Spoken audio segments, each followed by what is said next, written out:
আক্রমণটা সংগঠিত করেছে দক্ষিণপন্থীরা এবং এর পেছনে সরকারি মদত ছিল। ঘোলা জল তৈরি করলো কেন ওরা? ঘোলা জল তৈরি না হলে তো মাছ ধরার প্রশ্ন আসতো না।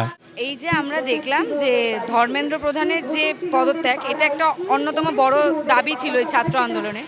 সেটা ছাড়াও বাকি দুটো দাবি ছিল। তা এর সরকারের তরফ থেকে এটা জানানো হয়েছিল 3টে দাবি মেনে নেওয়া হয়েছে, কিন্তু তারপরেও যে এই আন্দোলন চলছে কেন? আমি একটা কথা বলি, আমি আগেও বলেছি,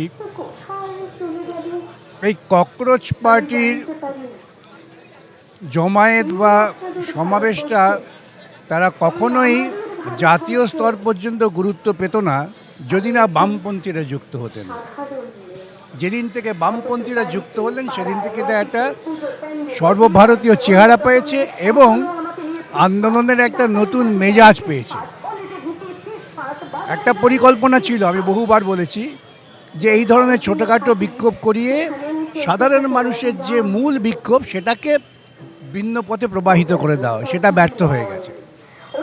এবং সেই জন্য ওদের আক্রমণটা এখন মূলত বামপন্থী সংগঠনের ওপর, এবং কিন্তু বামপন্থীরা আন্দোলনটাকে মূল যে সমস্যা সেই সমস্যার দিকে নির্দিষ্টভাবে পরিচালিত করার চেষ্টা করছেন, তাই ওরা ভয় পাচ্ছে। এই যে আমরা দেখছি পাঞ্জাবে পেপার লিক হয়েছে, কেরালে হয়েছে, এবং তাছাড়াও ইউপিএ সরকার যখন ছিল তখনও পেপার লিক হয়েছে, 7 থেকে 8 বার পেপার লিক হয়েছে।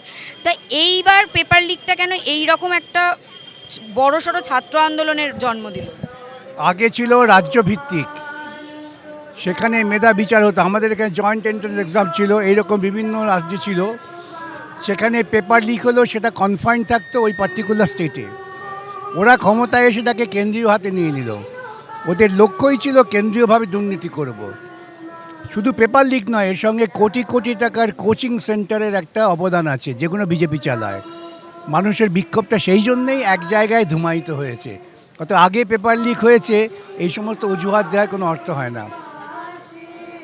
এই যে গত 24 তারিখে ককরোচ পার্টির কলকাতায় যে জমায়েত ছিল, সেখানে বাম ছাত্র সংগঠনও তাদের সাথে ছিল, কিন্তু সেই মিছিলে যেটা হলো, যে সাংবাদিকদের ওপর যে নিগ্রহ হলো, সেখানে যাদের অভিযুক্ত করা হলো তাদের হয়ে দেখা গেল যে বাম ছাত্র সংগঠন তাদের ডিফেন্ড করছে।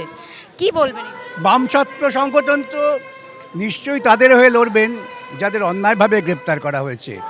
সাংবাদিকদের ওপর আক্রমণ নিন্দনীয়, বামেরা নিন্দা করেছেন, কিন্তু আক্রমণটা সংগঠিত করেছে দক্ষিণপন্থীরা এবং এর পেছনে সরকারি মদত ছিল। আপনারা দেখবেন দিল্লিতে ট্রাক ভর্তি পাথর, এই গল্প তৈরি করার চেষ্টা হয়েছিল। আজকে ইনভেস্টিগেটিভ জার্নালিজম করে নিউজ ক্লিক প্রমাণ করে দিয়েছেন কিভাবে এটা পরিকল্পনা করা হয়েছিল। একই পদ্ধতিতে এখানে সাংবাদিকদের ওপর আক্রমণ হয়েছে। দাদা, এই বিজেপি বারবার অভিযোগ করছে যে ছাত্র আন্দোলনকে সামনে রেখে বাম বা বিরোধীরা ঘোলা জলে মাছ ধরতে নামছে। কি বলবেন? ঘোলা জল তৈরি করলো কেন ওরা? ঘোলা জল তৈরি না হলে তো মাছ ধরার প্রশ্ন আসতো না। সুতরাং ওরা ঘোলা জল তৈরি করবে না, সবাই বাইরে থেকে দাঁড়িয়ে দেখবেন। ওদের কোটি কোটি টাকা চুরি, আজকে দেখা যাচ্ছে 88,000 কোটি টাকা ট্রানজিটে হারিয়ে গেছে। এর থেকে বড় চোর কী হতে পারে? আজকে ভারতবর্ষের সবচেয়ে বেশি ঋণগ্রস্ত হয়েছে মোদির আমলে। টাকা কোথায় গেছে, কি করেছেন? বিদেশ ভ্রমণ।